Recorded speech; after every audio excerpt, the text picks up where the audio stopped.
আসসালামু আলাইকুম প্রিয় বন্ধুরা, আমাদের এই প্লেলিস্টটি করা হয়েছে নবম এবং দশম শ্রেণীর পদার্থবিজ্ঞান নিয়ে। আমরা ধারাবাহিকভাবে পদার্থবিজ্ঞানের প্রত্যেকটি অধ্যায়ের আলাদা আলাদা ক্লাস দিব এবং প্রত্যেকটি অধ্যায়ের 100% কনসেপ্ট তোমরা ক্লিয়ার থাকতে পারো।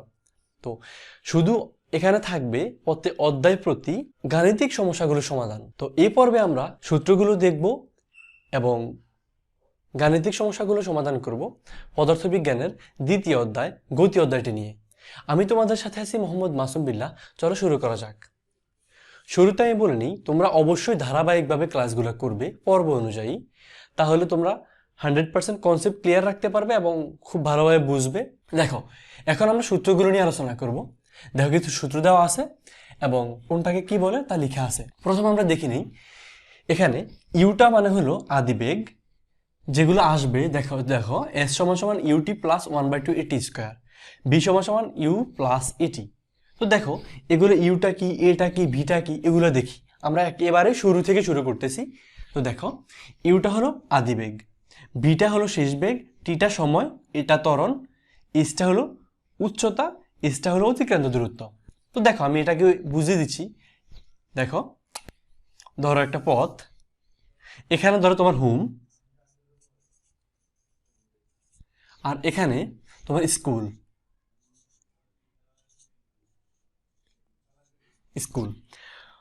তো তোমরা এখান থেকে ধরো, তুমি এখান থেকে রওনা হলে স্কুলের উদ্দেশ্যে।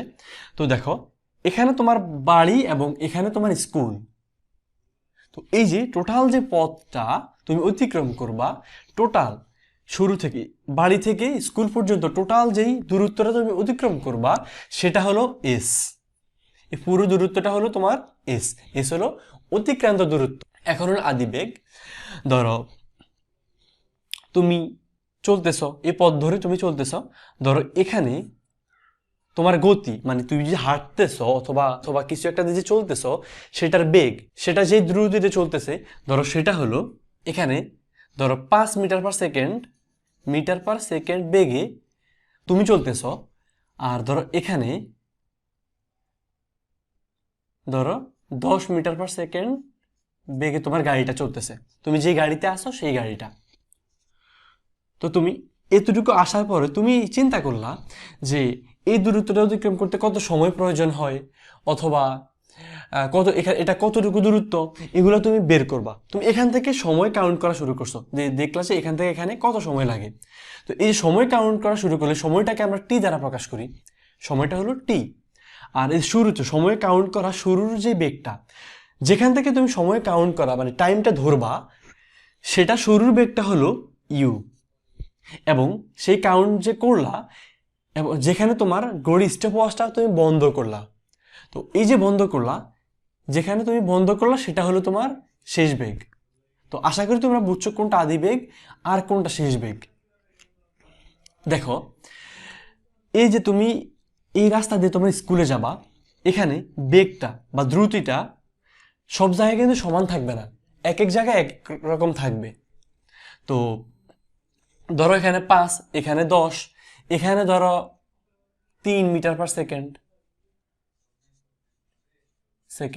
তো দেখো, এই যে বেগের একটা পরিবর্তন হয়েছে, এই পরিবর্তন হারটাই হলো ত্বরণ। এই যে বেগে যে একটা পরিবর্তন হলো, এই বেগের পরিবর্তনের হারটাকে আমরা ত্বরণ বলি, এটাই হলো সেই ত্বরণ।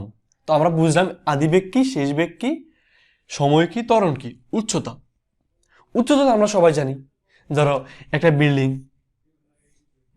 তো এটা ধরো ছাদ আর এটা মেঝে। তো এটা ধরো তোমার বিল্ডিং এর উচ্চতা ধরো 5 মিটার, এটা হলো তোমার উচ্চতা। আশা করি তোমরা বুঝতে পারছো। চলো সূত্রটা এখন দেখি। অতিক্রান্ত দূরত্বের সূত্র আছে, সেটা হলো এস সমান সমান ইউটি প্লাস 1/2 এটি স্কোয়ার। 1/2 মানে হলো হাফ।